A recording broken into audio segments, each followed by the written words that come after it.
Hey guys, what up? It's Zero, not your average hero, up in the building, and it's time for my first ever episode of WWE Drop the Ball on blank.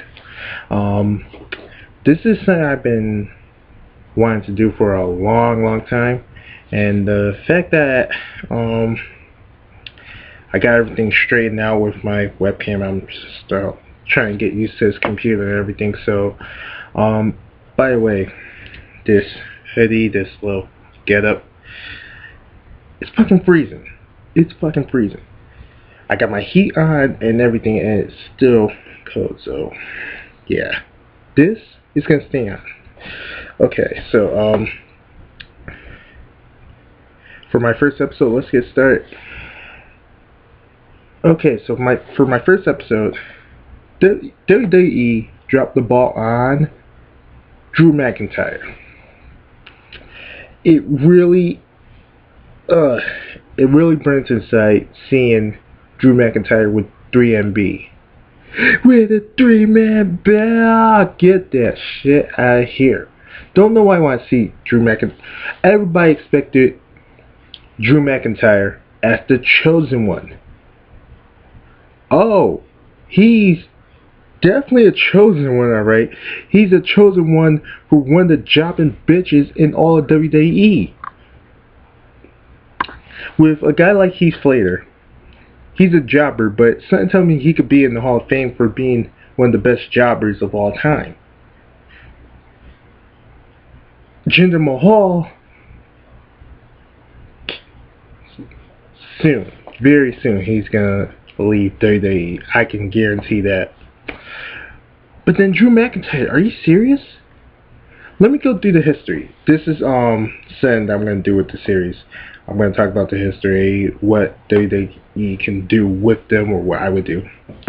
So let me talk about the history first. Drew McIntyre was brought in 2009 as Vince McMahon's chosen one. You got him to win the Intercontinental Championship from John Morrison at TLC that same year. He holds the title for 6 straight months, and of course now holding the Intercontinental Championship is like for that long is no biggie. But of course, still around that time in 2008, 2000, it was really different to see somebody hold a belt for more than 3 months, and Drew McIntyre did that. But then you get to 2010, and then I can't say he fell apart that year. It was really 2011 he fell. But let me explain 2010. He gets into some weird storyline, and by weird storylines I mean just one, with him and Theodore Long, because you know Drew McIntyre saying he's Vince McMahon's sorry guys about the head, Vince McMahon's chosen one, so basically he controls the show. So basically he was controlling Teddy Long and everything.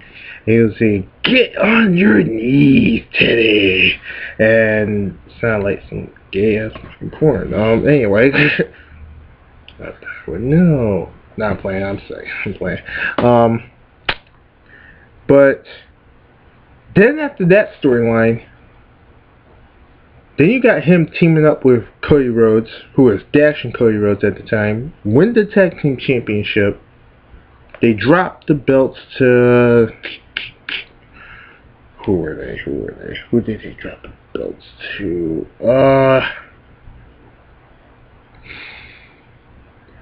I forgot. Someone tells me I'll remember the name after this.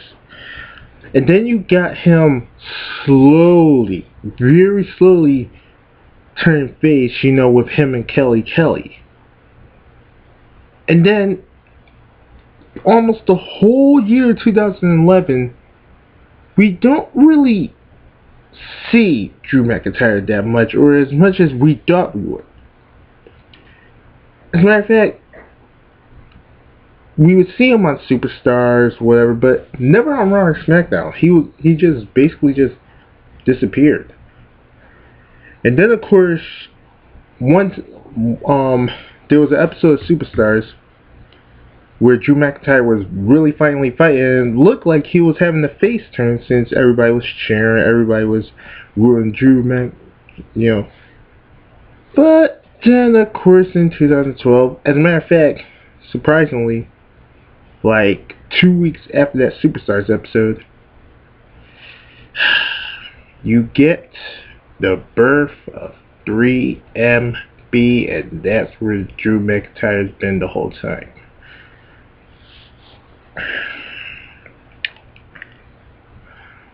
Are you telling me that a wannabe Triple H, which, don't get me wrong, that is not a bad thing. You see where Triple H is now. That is not a bad thing at all. You're telling me a wannabe Triple H, who's a good one, who's got all the skills in the world, and if you gave him more time on the mic, he could probably cut a big ass promo. And you tell me you're going to keep him with 3MB? Drew McIntyre's got the kind of stature of a champion. He's got the look, the look of a champion. He's got the talents of a champion. He looks like an ass for a heel, but then again, he looks like a cool guy to be a face. And you're telling me he's got to be stuck with jobbers? You're telling me you cannot put him in some kind of feud, good feud?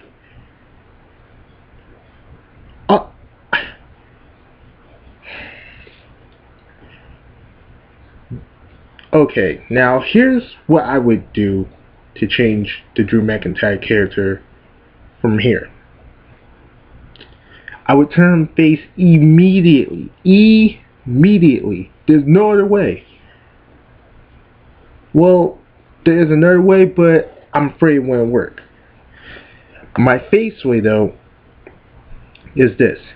He's getting tired of Heath Slater and Jinder Mahal pushing him around, and then you have this big old band breakup where he future shocks Jinder Mahal and Heath Slater, and then you get this big old 1-on-2 handicap match and all this stuff at WrestleMania, whatever.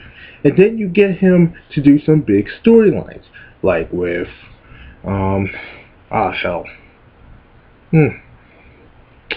I don't know. Well, Wade Barrett. He ain't doing shit. I'll get to him later. Wade Barrett, Antonio Cesaro, Jack Swagger, those guys. And then you could eventually bring up to the Shield and all this other stuff that you could do with Drew McIntyre. Eventually to the point where you could get him next year for a mid-card title feud. I don't see how hard that is. Not with a guy like Drew McIntyre. With lots of other people, they got their flaws. A lot of them. Drew McIntyre, on the other hand, if he has flaws, they're very, very, very, very minor, to the point where I'm really shocked that WWE just screwed up on him. Just basically screwed up on Drew McIntyre. And I really hope Drew gets a push by mid next year, at least. Because if he doesn't, then for all the Drew McIntyre fans, including myself,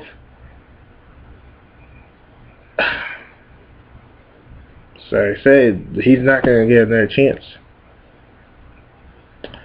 Oh, and by the way, the theme you heard earlier in my vid, Drew McIntyre's theme song. His theme song is freaking epic. That theme song I actually got as a ringtone right now. Broken Dreams. I love that song. I love the Titantron too.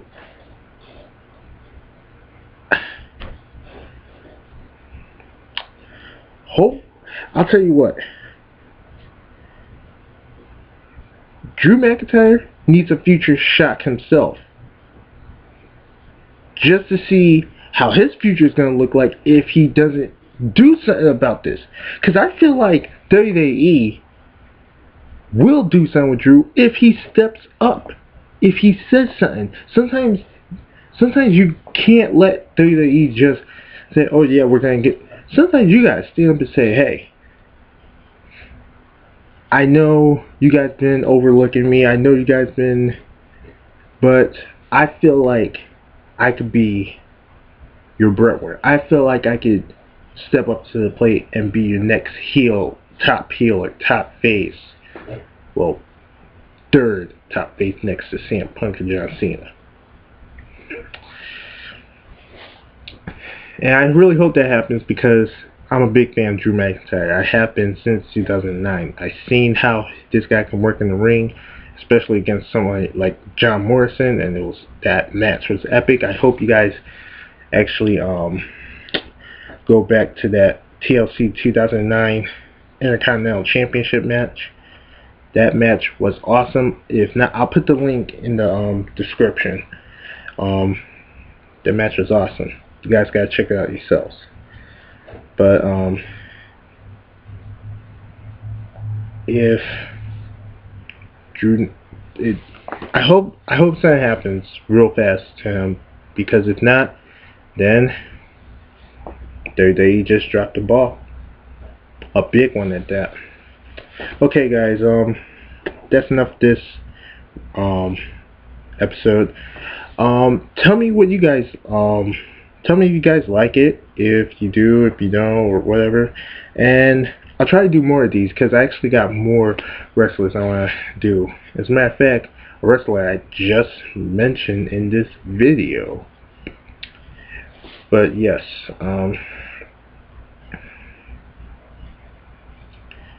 Drew McIntyre, get a future shock to your head right now and wake up. And you too, WWE. Alright guys, that's enough of me, Rand. Until next time, this is Zero, saying peace.